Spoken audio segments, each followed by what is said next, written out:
This is the a video of the final testing of 3939. I'll be okay. 41369.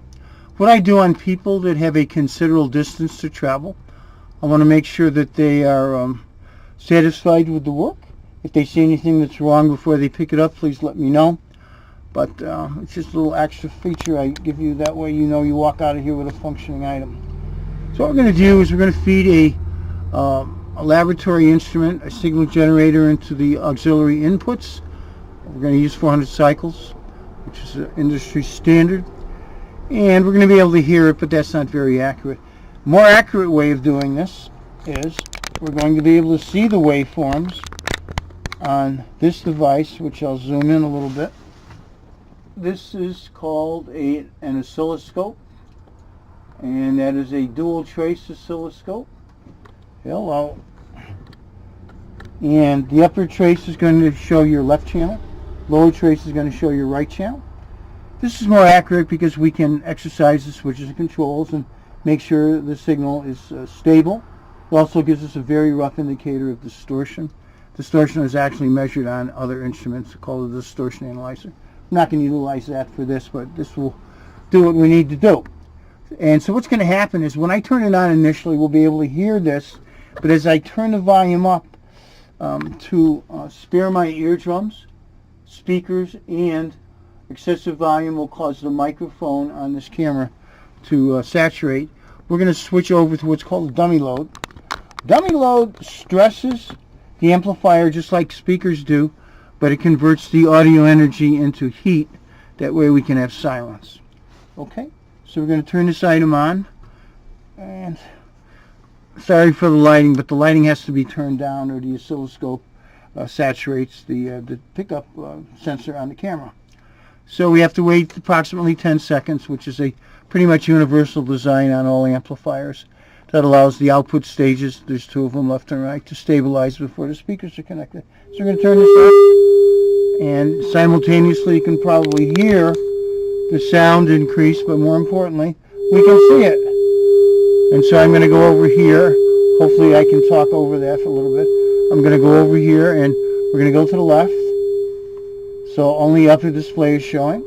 We're going to go to the right. Only the lower display, which is the right, is showing. And what I can do is exercise switches and controls. What's a good one? Auxiliary. If there's a problem like oxidation, which has all been taken care of, if I rock this different switches and controls, you'll see noise or dropouts on the audio. Right now I am gently rocking the input selector switch. The display looks like it's painted on, which is what we want. Here I'm using the source stereo mono switch. Everything is fine. If I hit the monitor where it says deck 1, deck 2, we're going to lose it, as we should. When we go back to center, it's rock solid. Dubbing is rock solid. Loudness on, rock solid. We already did the balance. Low cut, rock solid. High cut, rock solid. Bass is not going to affect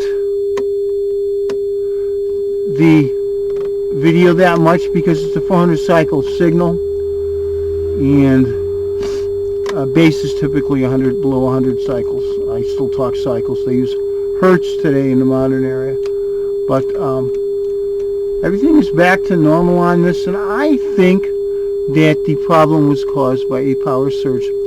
So what I want to do is increase the audio, and to do that we have to go into the dummy loads, and we're also going to increase the gain, increase the attenuation on the scope so we can run into a higher volume. So we're going to run it up to full volume real quick. Full volume occurs, whoa, right there.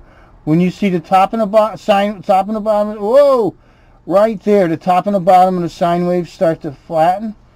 We're saturating the amplifiers, and that's when we blow things up. But we want to make sure that both amplifiers can be driven to full volume, which they can be, and I'm going back down.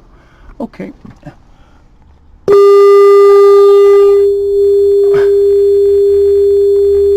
So that's the end of our test for today. I'm going to email this, clean it, wrap it up, seal it, and hopefully you'll be able to pick it up within a few days.